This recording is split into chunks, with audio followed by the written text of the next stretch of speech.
eh, sebenarnya Hamka banyak orang yang selalu bilang sama saya, eh, takut sebenarnya laki-laki dekati orang yang seperti Rara, tapi saya selalu mengatakan saya tidak memiliki syarat khusus untuk laki-laki yang ingin mendekati saya, bahkan berniat baik pada saya, akan tetapi yang paling penting sebenarnya Kak Hamka agama, ingin bertanggung jawab, dan kita satu visi dan misi Kak Hamka. Itu mungkin.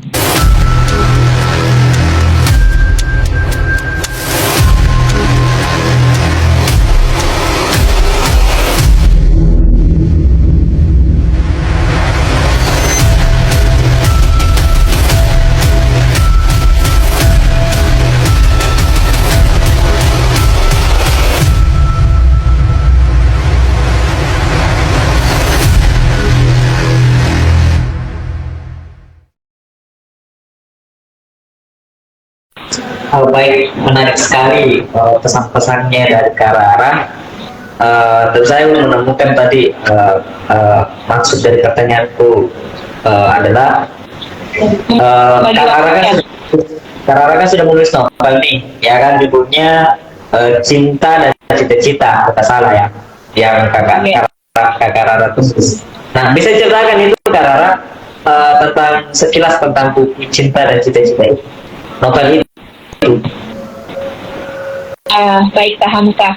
Sebenarnya novel ini saya tulis di SMA kalau tidak salah ingat. Saya menulis di kelas 2 mau naik kelas 3 novel ini. Saya sebenarnya ikut-ikut Kak Hamka. Ikut-ikut menulis buku dari teman saya.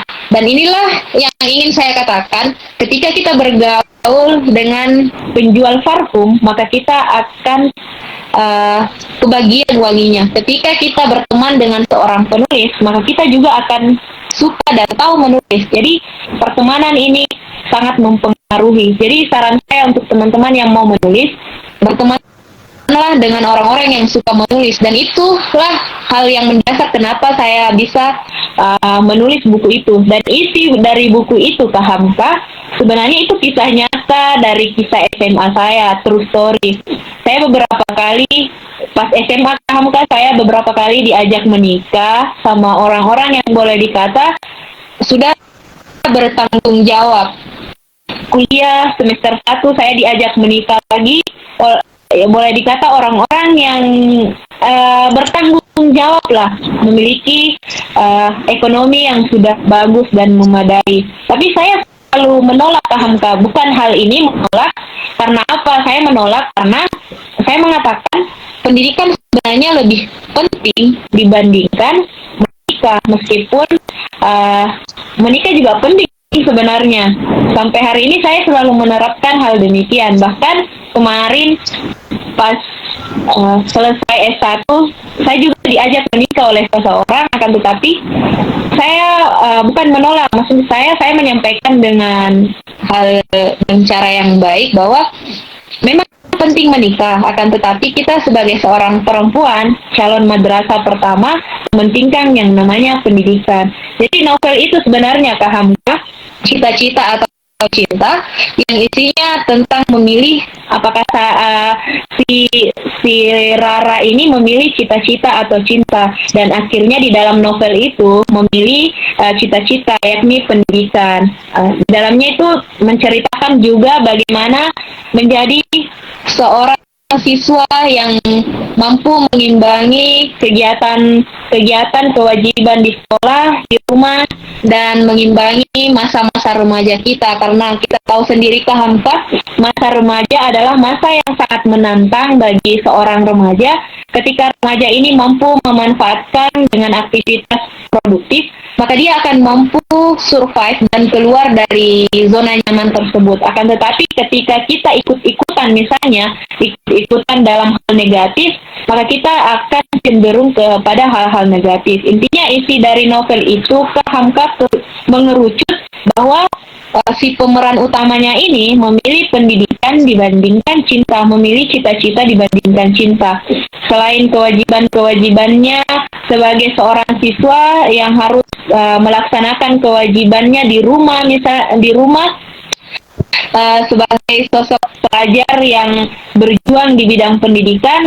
Waktu itu Kak Hamka saya juga tinggal di rumah guru saya. Kita tahu sendiri ya Kak Hamka, ketika kita tinggal di rumah orang, kita harus tahu diri kita bahwa tinggal di rumah orang, bahkan tinggal di rumah sendiri, kita harus bangun pagi, mengerjakan pekerjaan rumah, pulang di sekolah, kita mengerjakan pekerjaan rumah, setelah itu belajar, istirahat, dan begitulah perjalanannya. Ya, paling tidak Kak Hamka memberikan gambaran agar seolah-olah ya Kak Hamka, karena itu novel, dibumbui oleh kisah-kisah yang belum tentu nyata, bahwa masa muda kita, masa SMA kita harus dimanfaatkan dengan sebaik mungkin, dengan organisasi, dan meraih peringkat-peringkat terbaik. Itu kurang lebih isinya Kak. Siap, siap, siap. Dalam artian cinta dan cita-cita yang Kak tuangkan dalam novel, saya coba artikan adalah pesan yang ingin disampaikan di usia muda, ya haruslah dulu mengejar cita-cita. Persoalan cinta-cintaan itu belakangan saja gitu ya. Nah, dari studi kasus yang Kak Rara alami, apakah dengan kesibukan Kak Rara tersendiri sehingga Kak Rara juga mungkin apakah Kak Rara masih tetap membuka diri untuk bisa berkenalan mungkin dengan seorang laki-laki jika ada yang datang untuk mengenal Kak Rara gitu? Kakak, sebenarnya berat sekali pertanyaannya ini. Kalau dalam novel, nah Kak, Kak bercerita dalam novel, saya kaitkan dengan novel. Sebenarnya Kak Hamka, saya ingin melanjutkan novel itu, edisi cetakan keduanya. Karena sebenarnya novel itu kan sudah berakhir. Sebenarnya si pemeran utamanya itu memilih untuk memilih cita-cita dibandingkan cinta. Kenapa saya memilih cita-cita Kak Hamka? Karena saya juga memiliki rasa trauma tersendiri selaku perempuan, bahwa kita khususnya sebagai perempuan memang harus mementingkan pendidikan sebelum yang namanya cinta. Karena lebih besar, dalam tanda kutip ya Kak Hamka, lebih besar dampak negatif cinta ini untuk masa depan kita. Makanya saya memilih cita-cita. Kalau pertanyaan Kak Hamka, apa Kak Hamka yang soal laki-laki, saya agak ngeblank. Saya selalu kata pada diri saya Kak Hamka, sebenarnya yang ingin saya tuangkan yang maksud saya gini ya Kak Rara. Apanya Kak Hamka? Coba diulangi. Gini Kak Rara kan saya lihat aktivitasnya sibuk sekali gitu. Mana sebentar ada S2, mana kegiatan sosial, mana kegiatan bisnis, mana tanggung jawab di rumah atau sama keluarga. Nah, pertanyaannya kemudian adalah, terus waktu untuk mengenal orang lain, khususnya lawan jenis itu bagaimana gitu? Apakah ada ruang untuk itu atau memang nggak ada ruang untuk itu gitu Kak Rara? Oh begitu Kak, agak ngeblank Kak bertanya kayak gitu. Kalau mengenai masa depan atau Kak Hamka tadi bilang jodoh dan sebagainya. Kalau saya jujur Kak Hamka, saya selalu berdoa dan selalu mengatakan pada diri saya pribadi, saya selalu menghalusinasi diri saya bahwa jodoh sebenarnya cerminan dari diri kita. Kalau pertanyaan Kak Hamka, apakah tidak pernah memikirkan hal demikian? Jujur sekali Kak Hamka, bahkan pertanyaan keluarga saya, bahkan di sepupu-sepupu saya, orang yang belum berkeluarga di seumuran saya adalah saya Kak Hamka. Tapi saya selalu berkata pada diri saya, bahkan keluarga saya, persoalan jodoh dan pernikahan pasti sudah ditentukan oleh Allah dan setiap orang memiliki target masing-masing. Kalau saya pribadi Kak Hamka memiliki target setelah selesai S2, karena S2 saya juga alhamdulillah dan insya Allah targetnya selesai tahun ini. Kalau berkaitan dengan amin jodoh Kak Hamka, jujur bukan apa ya, mau selalu merasa trauma ketika melihat fenomena fenomena pernikahan, bukan pernikahan ini karena usia saya tahun ini sudah 25 tahun, tapi saya sebagai perempuan harus mempersiapkan segala hal untuk menuju ke jenjang pernikahan, Kak Hamka. Saya harus, khususnya saya selaku duta baca, saya harus mendapatkan misalnya laki-laki yang bisa menopang dan mendukung saya untuk terus bergelut di ranah publik, misalnya berorganisasi. Saya harus mendapatkan laki-laki, bukan menemukan laki-laki yang bisa saling support begitu, Kak Hamka. Dan itu tidak mudah loh, Kak Hamka.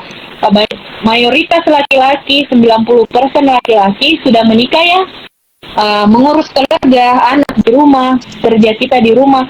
Dan saya selalu berdoa semoga kedepannya saya bertemu dengan laki-laki yang kita bisa satu visi.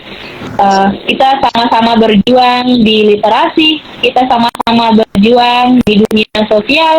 Intinya ketika laki-laki ini memutuskan untuk hidup bersama kita, berarti dia sudah siap untuk membersamai perjalanan kita, mengelola komunitas literasi misalnya, mengelola usaha, dan sebagainya, bahkan dunia akhirat. Bahkan saya selalu berpikir begini, Kak Hamka, orang yang menemani saya ke depannya adalah orang-orang yang siap berjuang bersama-sama di komunitas. Dia siap turun ke lokasi kegiatan sosial, dia siap menggaungkan yang namanya literasi, dan kita siap bersama-sama bekerja sama. Sebenarnya paham kan?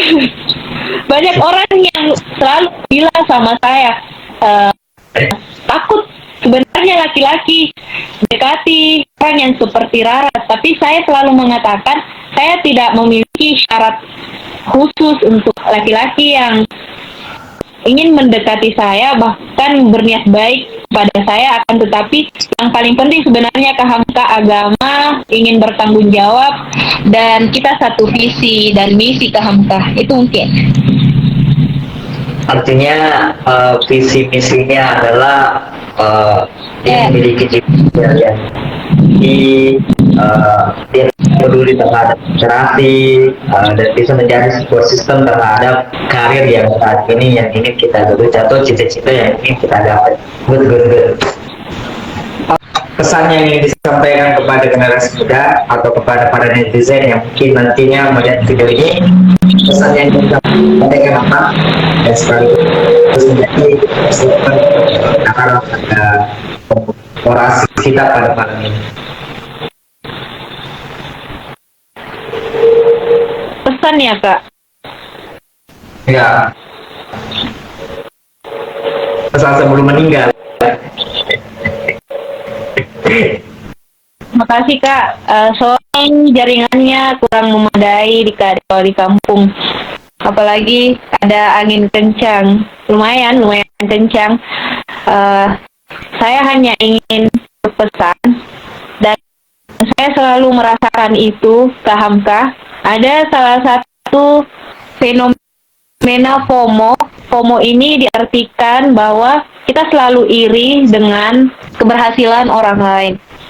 Saya hanya ingin mengatakan kepada teman-teman semuanya, teman-teman pemuda, tidak ada proses yang terlambat. Sebenarnya kita tidak berbeda dengan orang lain. Setiap orang memiliki ruang, memiliki kelebihan masing-masing. Jangan pernah merasa proses kita terlambat, hasilan kita terlambat. Kenapa si A, si B perjalanan hidupnya kok luar biasa sekali, ini dan sebagainya. Jadi poin pertama, Kak Hamka, saya hanya ingin menghalusinasi teman-teman, memberikan aura positif bahwa semua orang memiliki cita-cita dan potensi masing-masing. Kita gali potensi kita. Teman-teman suka di bidang teknologi, asah kemampuan kita di bidang teknologi. Teman-teman suka memasak, silahkan memasak dan kembangkan. Konten kreator, silahkan mengasah kemampuannya, bernyanyi, menari, dan sebagainya. Intinya poin pertama, teman-teman pemuda itu hebat, memiliki sisi positif masing-masing. Jangan pernah membandingkan dirimu dengan orang lain. Uh, Poin kedua, KHMK, saya selalu memberikan mengaitkan dengan kajian Islami. Kita hidup di dunia ini, KHMK, sebenarnya tujuan kita hanya untuk bermanfaat dengan sesama. Kita hidup di dunia ini untuk saling mengingatkan. Kita harus membawa bekal untuk hari kemudian karena kita akan meninggal. Meninggalnya ini kita tidak tahu kapan. Jadi, marilah kita sebagai pemuda bisa melakukan hal-hal kecil yang bisa diingat oleh orang-orang di masa yang akan datang. Kebaikan atau hal-hal kecil apa saja.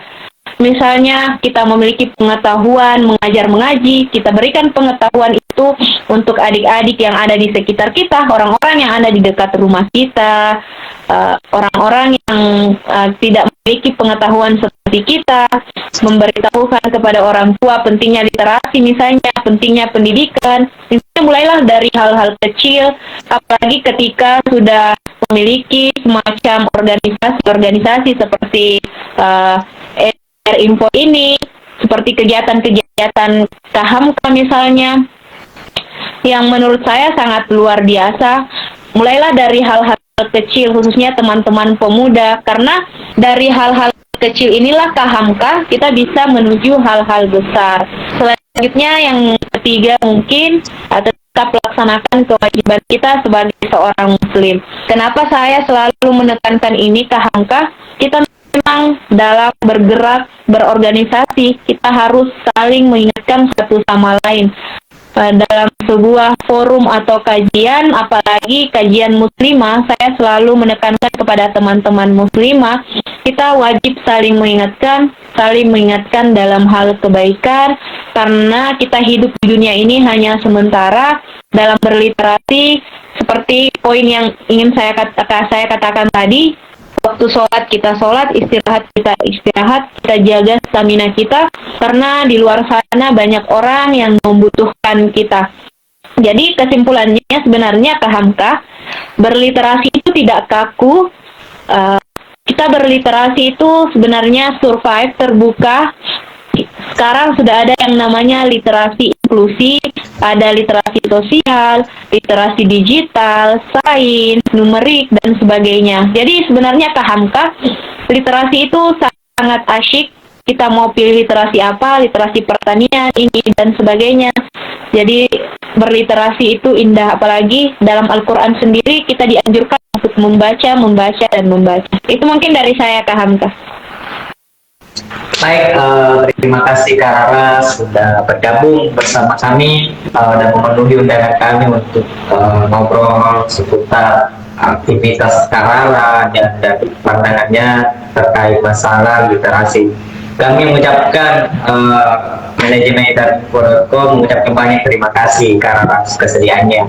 Dan kami juga mohon maaf manakala dalam kegiatan ini kami memiliki kesalahan baik dari segi tutur kata maupun tingkah laku yang mungkin menyinggung perasaan Kak Rara maupun teman-teman yang lain. Sekalian informasi ya Kak Rara, jadi kami di Info.com itu Kak Rara memiliki kolom namanya kolom sastra dan kolom publik. Jadi sengaja kami lakukan kolom publik itu sebagai tempat sebagai wadah kepada generasi muda, pegiat literasi yang ingin melapak karyanya di media-media online. Nah, dari Info.com siap mengcover karya-karya itu sebagai tempat lapak karyanya, gitu Kak. Jadi kalau misalnya komunitas pintu literasi punya binaan, kemudian binaannya ini mencoba ingin dipublikasikan karya-karyanya, kami punya kolom khusus hal itu di media kami, Kak. Insya Allah Kak. Terima kasih. Baik. Ya. Jadi sebelum saya tutup orasi kita pada malam ini, saya ingin mengutip salah satu ungkapan dari salah satu pegiat literasi, Lena Manggala. Nah, apa kata beliau? Penguatan budaya literasi adalah kunci untuk membangun negeri.